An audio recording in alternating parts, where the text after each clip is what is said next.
troisième essai nucléaire pour la Corée du Nord. Il s'agit cette fois d'une bombe miniature d'une puissance bien supérieure aux deux précédents. Un essai interprété comme un acte de défiance par la communauté internationale. Le Conseil de sécurité de l'ONU entame des consultations d'urgence à huis clos pour répondre à Pyongyang.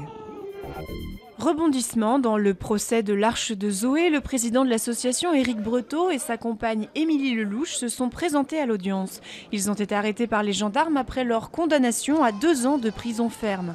En 2007, le couple avait tenté d'exfiltrer depuis le Tchad 103 enfants présentés comme des orphelins du Darfour.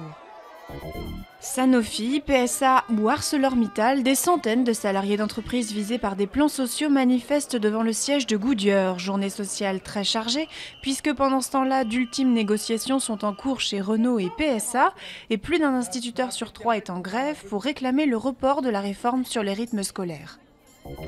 L'Assemblée nationale vote le projet de loi sur le mariage homosexuel, la première réforme sociétale majeure depuis l'élection de François Hollande. Après un marathon de 10 jours, la bataille parlementaire des députés UMP touche à sa fin. Le combat reprendra à partir du 2 avril, date à laquelle le texte sera examiné au Sénat. Et puis voilà un bel entraînement pour la Saint-Valentin. 9 couples thaïlandais sont en lice pour battre le record du monde du baiser le plus long. Et le défi est relevé, 50 heures, 25 minutes et 1 seconde sans décoller les lèvres. Hasard de l'actualité, les détenteurs du titre sont un couple homosexuel.